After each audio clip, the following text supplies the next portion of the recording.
Welcome back. We're reading The Wizard of Oz. We're on chapter 18, Away to the South. Dorothy wept bitterly at the passing of her hope to get home to Kansas again. But when she thought it all over, she was glad she had not gone up in a balloon. And she also felt sorry at losing Oz, and so did her companions.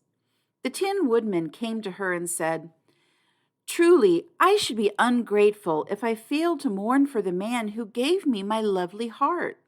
I should like to cry a little because Oz is gone, if you will kindly wipe away my tears so that I shall not rust."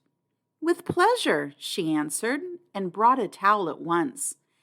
Then the Tin Woodman wept for several minutes, and she watched the tears carefully and wiped them away with the towel. When he had finished, he thanked her kindly and oiled himself thoroughly with his jeweled oil can to guard against mishap. The Scarecrow was now the ruler of the Emerald City, and although he was not a wizard, the people were proud of him. For, they said, there is not another city in all the world that is ruled by a stuffed man. And, so far as they knew, they were quite right. The morning after the balloon had gone up with Oz, the four travelers met in the throne room and talked matters over. The Scarecrow sat in the big throne, and the others stood respectfully before him. "We are not so unlucky," said the new ruler, "for this palace and the Emerald City belong to us, and we can do just as we please. When I remember that a short time ago I was up on a pole in a farmer's cornfield, and that I am now the ruler of this beautiful city, I am quite satisfied with my lot." "I also," said the Tin Woodman, "am well pleased with my new heart, and really that was the only thing I wished in all the world. For my part, I am content in knowing I am as brave as any beast that ever lived, if not braver," said the Lion modestly.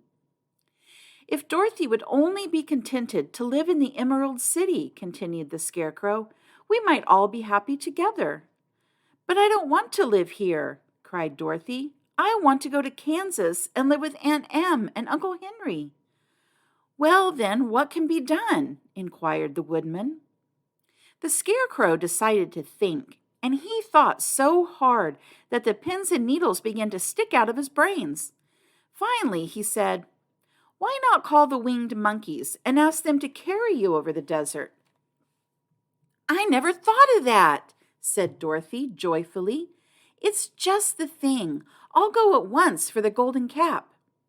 When she brought it into the throne room, she spoke the magic words, and soon the band of winged monkeys flew in through the open window and stood beside her. "This is the second time you have called us," said the Monkey King, bowing before the little girl. "What do you wish?" "I want you to fly with me to Kansas," said Dorothy. But the Monkey King shook his head. "That cannot be done," he said. "We belong to this country alone and cannot leave it. There has never been a winged monkey in Kansas yet, and I suppose there never will be, for they don't belong there. We shall be glad to serve you in any way in our power, but we cannot cross the desert. Goodbye." And with another bow, the Monkey King spread his wings and flew away through the window, followed by all his band. Dorothy was almost ready to cry with disappointment. "I have wasted the charm of the golden cap to no purpose," she said, "for the winged monkeys cannot help me." "It is certainly too bad," said the tender-hearted Woodman. The Scarecrow was thinking again, and his head bulged out so horribly that Dorothy feared it would burst. "Let us call in the soldier with the green whiskers," he said, "and ask his advice." So the soldier was summoned and entered the throne room timidly, for while Oz was alive, he was never allowed to come further than the door. "This little girl," said the Scarecrow to the soldier, "wishes to cross the desert. How can she do so?" "I cannot tell," answered the soldier, "for nobody has ever crossed the desert, unless it is Oz himself." "Is there no one who can help me?" asked Dorothy earnestly. "Glinda might," he suggested. "Who is Glinda?" inquired the Scarecrow. "The Witch of the South. She is the most powerful of all the witches and rules over the Quadlings. Besides, her castle stands on the edge of the desert, so she may know a way to cross it. Glinda is a good witch, isn't she? Asked the child. The Quadlings think she is good, said the soldier, and she is kind to everyone. I have heard that Glinda is a beautiful woman who knows how to keep young in spite of the many years she has lived. How can I get to her castle? Asked Dorothy. The road is straight to the south, he answered, but it is said to be full of dangers to travelers. There are wild beasts in the woods and a race of queer men who do not like strangers to cross their country. For this reason, none of the Quadlings ever come to the Emerald City. The soldier then left them, and the Scarecrow said, It seems, in spite of dangers, that the best thing Dorothy can do is to travel to the land of the South and ask Glinda to help her. For, of course, if Dorothy stays here, she will never get back to Kansas. You must have been thinking again, remarked the Tin Woodman. I have, said the Scarecrow. I shall go with Dorothy, declared the Lion, for I am tired of your city and long for the woods and the country again. I am really a wild beast, you know. Besides, Dorothy will need someone to protect her. That is true, agreed the Woodman.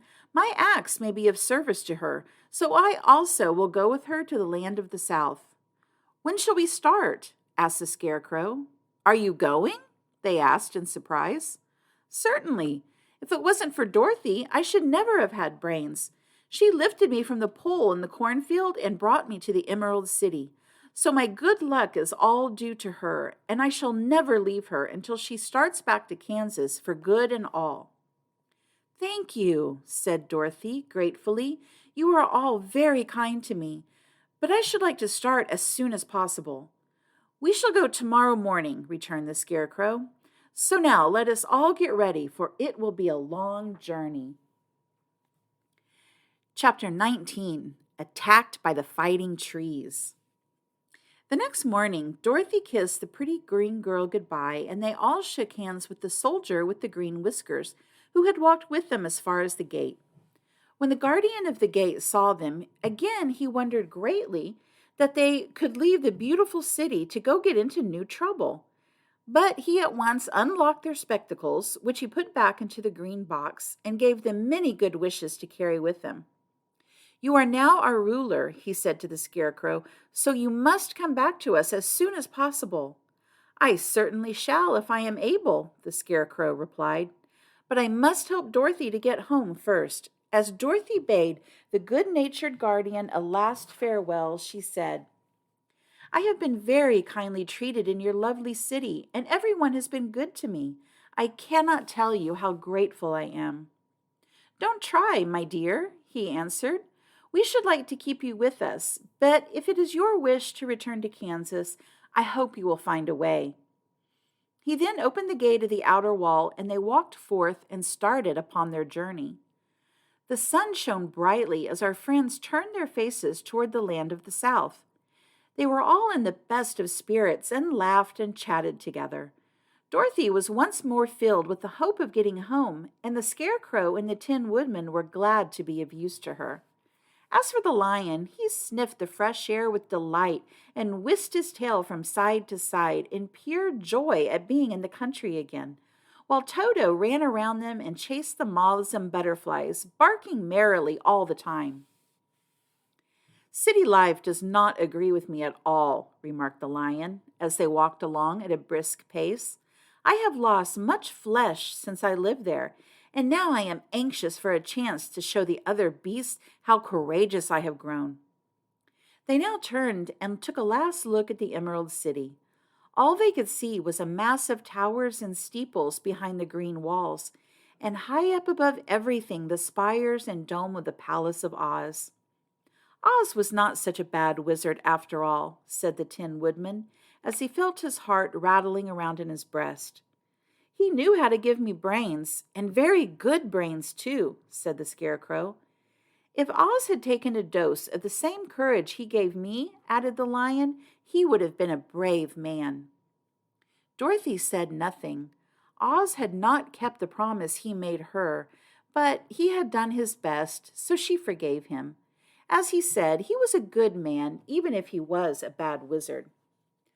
The first day's journey was through the green fields and bright flowers that stretched about the Emerald City on every side. They slept that night on the grass with nothing but the stars over them, and they rested very well indeed. In the morning, they traveled on until they came to a thick wood. There was no way of going round it, for it seemed to extend to the right and left as far as they could see, and besides, they did not dare change the direction of their journey for fear of getting lost. So they looked for the place where it would be easiest to get into the forest. The scarecrow, who was in the lead, finally discovered a big tree with such wide-spreading branches that there was room for the party to pass underneath. So he walked forward to the tree, but just as he came under the first branches, they bent down and twined round him, and the next minute he was raised from the ground and flung headlong among his fellow travelers. This did not hurt the scarecrow, but it surprised him, and he looked rather dizzy when Dorothy picked him up. "Here is another space between the trees," called the lion. "Let me try it first," said the scarecrow, "for it doesn't hurt me to get thrown about." He walked up to another tree as he spoke, but its branches immediately seized him and tossed him back again. "This is strange," exclaimed Dorothy. "What shall we do?" "The trees seem to have made up their minds to fight us and stop our journey," remarked the lion. "I believe I will try it myself," said the woodman, and shouldering his axe, he marched up to the first tree that had handled the scarecrow so roughly. When a big branch bent down to seize him, the woodman chopped at it so fiercely that he cut it in two. At once the tree began shaking all its branches as if in pain, and the Tin Woodman passed safely under it. "Come on," he shouted to the others. "Be quick." They all ran forward and passed under the tree without injury, except Toto, who was caught by a small branch and shaken until he howled. But the woodman promptly chopped off the branch and set the little dog free. The other trees of the forest did nothing to keep them back, so they made up their minds that the only first row of trees could bend down their branches, and that probably these were the policemen of the forest, and given this wonderful power in order to keep strangers out of it. The four travelers walked with ease through the trees until they came to the further edge of the wood. Then, to their surprise, they found before them a high wall which seemed to be made of white china. It was smooth, like the surface of a dish, and higher than their heads. "What shall we do now?" asked Dorothy.